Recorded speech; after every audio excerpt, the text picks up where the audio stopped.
nesse momento a gente tem imagens do caixão do Papa Francisco, que é colocado exatamente no local onde vai se realizar a missa, exatamente em frente ao altar para a celebração da missa. E o Luca Bassani está com a gente lá em Roma. O Luca, como é que está a atmosfera por aí? E é possível que as pessoas acompanhem essa missa por todos os lugares aí da Praça de São Pedro? Como é que se dá isso para quem está visitando ou foi prestar uma última homenagem ao Papa Francisco aí, o Luca? É possível observar bem a cerimônia?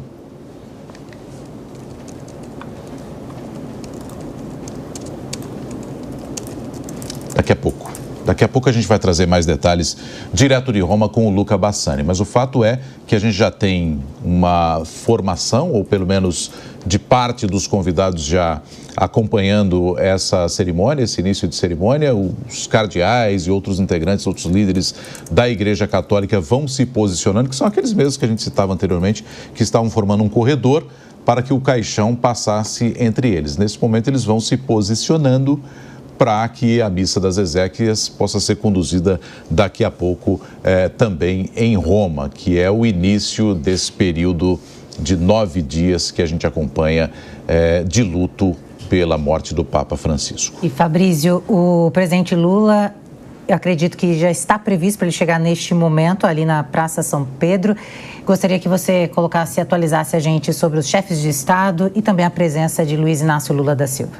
É uma missa que vai durar 1h30, Elisângela, e aí inicia-se a procissão até a Basílica de Santa Maria Maggiore, lá em Roma, onde o Papa vai ser enterrado, e chefes de Estado, como é o caso do presidente Lula, acompanham esse evento de perto, uma área reservada para eles ali na Praça de São Pedro. Houve muito questionamento envolvendo a não ida do presidente da Argentina, Javier Milei, ao funeral, né? Um funeral de 3 dias, ao velório, melhor dizendo, do Papa Francisco, um velório de 3 dias, e o presidente argentino Javier Milei não esteve nesse velório. Inclusive, muitos membros da oposição argentina utilizaram a foto do presidente Lula no velório ontem. Lula chegou lá no Vaticano na sexta-feira para criticar, para cutucar o presidente Javier Milei, alegando que o principal líder sul-americano que esteve presente no velório não foi o argentino, tal qual é o Papa, mas sim o brasileiro.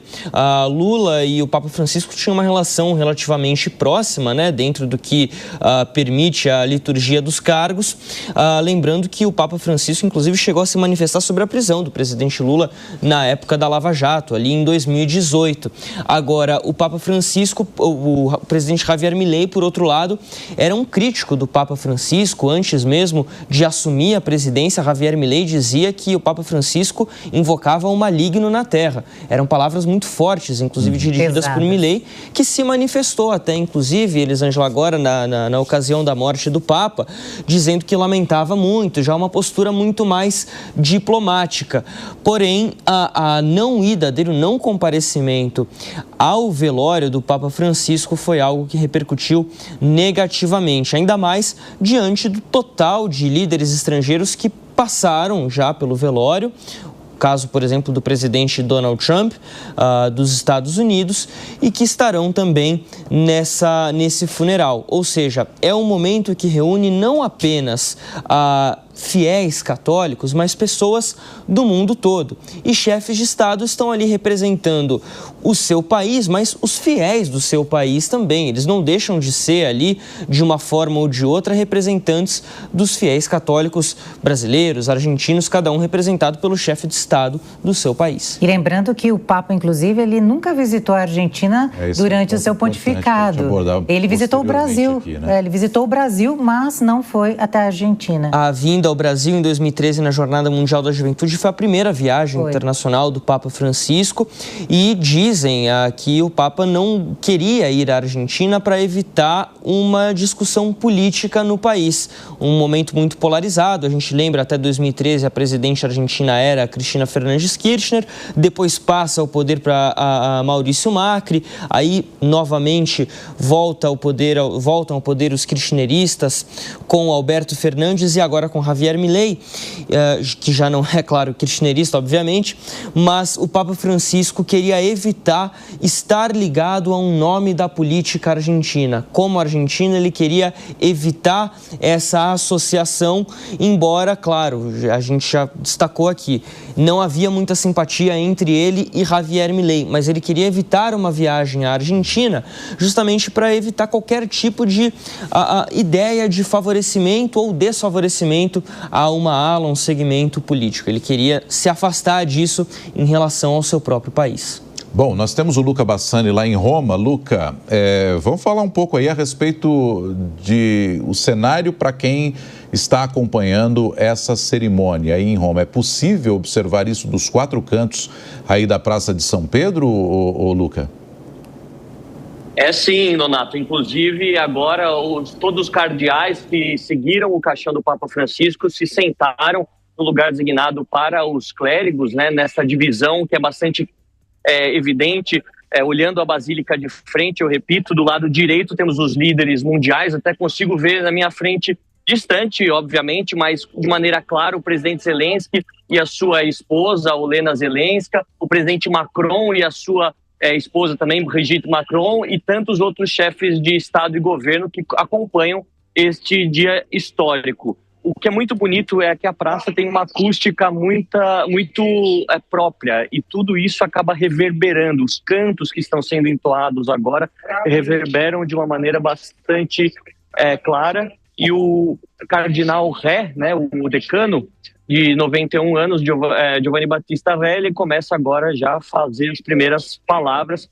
Muitos fiéis aqui neste dia ensolarado de primavera em Roma, e muita simbologia envolvida nesta cerimônia. Não podemos nos esquecer que a passagem de um pontífice e o seu período de luto, né, o seu funeral, é algo celebrado pelos católicos há mais de 1.500 anos. Se a gente for pegar os registros, né, de quando o cristianismo já estava legalizado dentro do Império Romano, pelo menos desde o século IV em diante. Então, há vários detalhes que são muito específicos, mas que carregam sempre um símbolo. O Papa Francisco, por ser um primeiro Papa jesuíta e carregar em si uma simplicidade muito evidente, mudou alguns detalhes, né, como o caixão, como os sapatos com os que foi enterrado, mas a cerimônia em si não se altera muito, porque isso é praticamente repetido como um rito sagrado a cada final de pontificado, né? Então é muito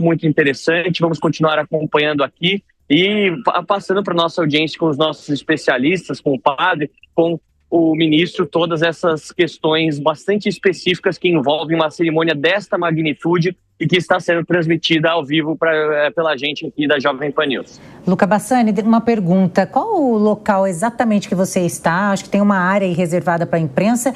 E neste local você consegue ter uma visão privilegiada aí desse momento que vai ser o funeral, a missa e depois o funeral. Você consegue ter essa visão? E mais uma vez, a gente tem imagens agora. E o céu está maravilhoso, o dia está muito bonito e agradável, como o Luca mesmo disse, a temperatura já subiu, começou com uma manhã fria, mas a gente pode ver que o sol ali raiou nesse dia de despedida do Papa. Agora, Elisângela, são 16 graus e respondendo a sua pergunta, olhando a Basílica, há as colunatas de Bernini, essas várias e várias colunas que formam praticamente uma elipse. Atrás dessas colunas, mais perto da igreja, há duas linhas retas. E essas linhas são os 2 braços da igreja. Um desses braços é chamado de Braccio di Carlo Magno. O braço é de Carlos Magno, assim podemos dizer, do lado esquerdo, perto dos cardeais, perto dos clérigos. Na parte de cima estamos todos nós da imprensa, fotógrafos, câmeras, jornalistas que sejam redatores, sejam jornalistas de vídeo, então todo mundo acompanhando de cima. A gente consegue ver tanto os fiéis quanto a cerimônia. Aqui na minha frente, por volta aí de uns 100 metros, tem o caixão do Papa Francisco, bastante singelo como ele queria, e toda essa atmosfera bastante divina, se assim a gente pode dizer, né? Pelo dia tão bonito, pela cor do mármore de todas as construções aqui do Vaticano e pelos cantos entoados agora de uma maneira belíssima, que com essa acústica do Vaticano ressonam por toda a cidade de Roma e pelo coração de todos os católicos no mundo que acompanham essa cerimônia,